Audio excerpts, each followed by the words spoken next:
വയനാട് ദുരന്തത്തിന്റെ ഭാഗമായി മൃതദേഹങ്ങളെ പരിചരിക്കുന്നതിൽ സജീവമായി ടീം വെൽഫെയർ വനിതാ വോളണ്ടിയർമാർ. 183 വോളണ്ടിയർമാരാണ് പോത്തുകല്ലിൽ രക്ഷാപ്രവർത്തനങ്ങളിൽ പങ്കെടുത്തത്. വയനാട് ദുരന്തത്തിന്റെ ഭാഗമായി ചാലിയാറിൽ നിന്ന് കണ്ടെടുക്കുന്ന ബോഡികൾ എത്തിക്കുന്നത് നിലമ്പൂരിലെ ജില്ലാ ആശുപത്രിയിലാണ്. ജില്ലാ ആശുപത്രിയിലെ മോർച്ചറിയിലെ സജീവ സാന്നിധ്യമായി മാറിയത് ടീം വെൽഫെയറിന്റെ വനിതാ വോളണ്ടിയർമാരാണ്. 2-3 ദിവസം കഴിഞ്ഞ് ലഭിച്ച മൃതദേഹങ്ങൾ മോർച്ചറിയിൽ കഴുകി പരിപാലിക്കുന്നതിനും പോലീസിന് വേണ്ട ഇൻക്വസ്റ്റ് നടപടികൾക്കടക്കം സഹായിക്കുന്നതിനും ടീം വെൽഫെയറിന്റെ വനിതാ വോളണ്ടിയേഴ്സാണ്.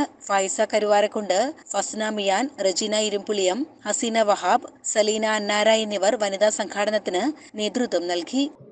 എങ്ങനെയാണ് അതിന്റെ അവസ്ഥ വിവരിക്കേണ്ടതെന്ന് എനിക്കറിയില്ല. അത്യന്തം ദയനീയമായി സാധാരണ മനുഷ്യർക്ക് കണ്ടു നിൽക്കാൻ പറ്റാത്ത അത്രയും ദാരുണമായിരുന്നു അതിന്റെ അവസ്ഥ. അതുകൊണ്ട് തന്നെ നമ്മുടെ ഒരുപാട് ആളുകൾ മടിച്ചു നിൽക്കാൻ, ബോഡി ആംബുലൻസിൽ നിന്ന് ഇറക്കി ഇൻക്വസ്റ്റ് ചെയ്യാൻ വരെ പൊതിഞ്ഞു കിടക്കുന്ന ബോഡി കൊണ്ടുവരാൻ അവർ റെഡിയാണ്. പക്ഷെ ആ ബോഡി തുറന്ന് പോലീസുകാരെ ഇൻക്വസ്റ്റ് ചെയ്ത് സഹായിക്കാൻ ഒരുവിധപ്പെട്ട ആളുകളൊന്നും തയ്യാറാകാതിരുന്നിടത്താണ് ടീം വെൽഫെയറിന്റെ വനിതാ പ്രവർത്തകർ ഇന്നലെ ആ ദൗത്യം ഏറ്റെടുത്തത്.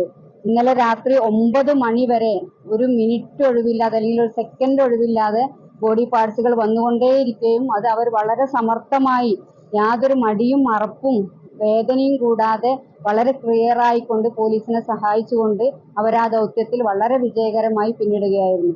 3-ാം ദിവസവും ടീം വെൽഫെയർ വോളണ്ടിയർമാർ ബോഡി കണ്ടെത്തുന്ന തിരച്ചിലിൽ സജീവമായ പങ്കാളിത്തം വഹിച്ചു. 183 വോളണ്ടിയർമാരാണ് പോത്തുകല്ലിൽ രക്ഷാപ്രവർത്തനങ്ങളിൽ പങ്കെടുത്തത്.